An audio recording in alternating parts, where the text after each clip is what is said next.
Man, we got the Cincinnati Bengals versus the Pittsburgh Steelers. Let me tell you, David, I had the Pittsburgh Steelers in my elimination pool. I felt really good until the first quarter when the Pittsburgh Steelers couldn't get anything done. I was kind of panicking a little bit when Roethlisberger went down deep in the first half. It was the second quarter, wasn't the last drive, second to last drive. I thought he tore an MCL. That's what it looked like to me. So I was like, oh gosh, is he going to be out for 3 weeks? Tried it in the locker room, came out. Dude is.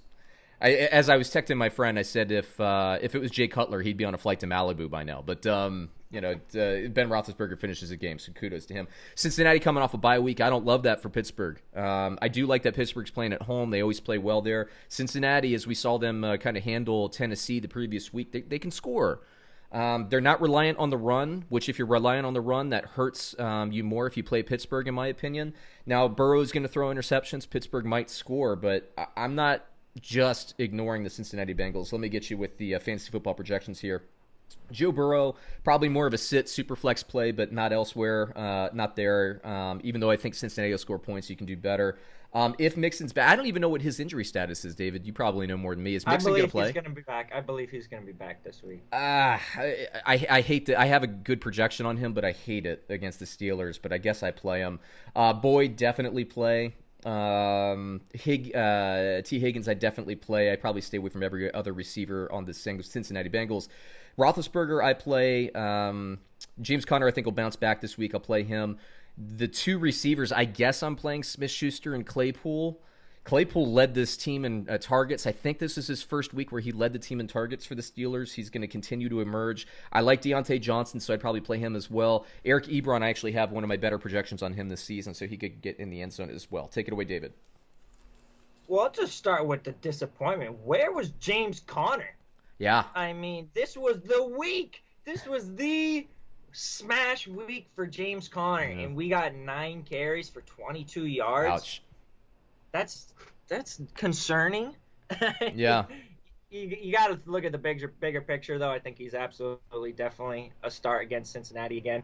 All of those wide receivers, as you mentioned, Juju, Claypool, Johnson, you start all of them every week at this point. Even Ebron's becoming like I don't want to say must start, but unless you got better options, you ride him while he's hot. Sure. So I love Claypool. He had 8 for 69. He's still, if I'm starting a guy, he's the number 1 for me this year, barely 1A out of the 1B, 1Cs. Mm-hmm. He had 8 for 69, and he had a close play where it looked like he dropped it, and it was going to be a long touchdown, so he left another one on the board. It was a tough week for that Pittsburgh offense. They just couldn't really get it going.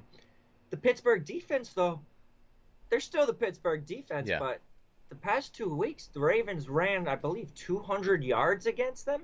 And then we see Garrett Gilbert came out, 21-38, 243, a touchdown. He looked pretty good. He didn't look horrible. He didn't get dominated. Right. So I don't see how you could be concerned about Joe Burrow or T. Higgins or Tyler Boyd. I mean, those guys are all must starts pretty much no matter what the matchup is. So I wouldn't overthink it. I wouldn't sit any of those guys going against the Steelers, especially what we've seen the past 2 weeks.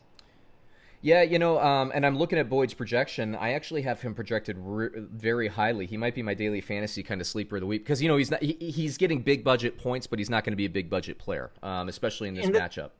The thing with the Steelers is too, they've been a great defense in real life, but they've also been winning in every game that they've allowed wide receiver points. They're 1, 2, 3, 4, 5, 6, 7, 8, 9, 12th in wide receiver fantasy points allowed. Mm-hmm. So they're not exactly dominating wide receivers right now. Yep. Oh, wait, that was in total points.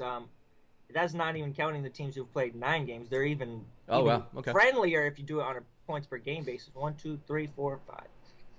9th. They got the 9th most bottom points third per game. Yeah. Or top third, however you look at it.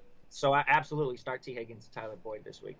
All right, Drop AJ Green, though, if you haven't yet. What are you doing with AJ Green? Yeah, I agree. I agree with that for sure. Let me hit you with the line here. We got Cincinnati +9 versus Pittsburgh. Who you got? +9? +9. I like teams coming off the bye. I'm going to take Cincinnati to score enough to cover that. I think Pittsburgh was flat yesterday. I mean, let's be honest. It was embarrassing. They're going to come out with more character. But I think the Cincinnati Bengals, as a better, they're underrated. I mean, they score points, and they're going to be able to score points. And remember, even if Pittsburgh's winning this game by 14 the entire game, I mean, Cincinnati come down and get a late touchdown, cover the spread. So I'm actually going to take Cincinnati to cover the spread.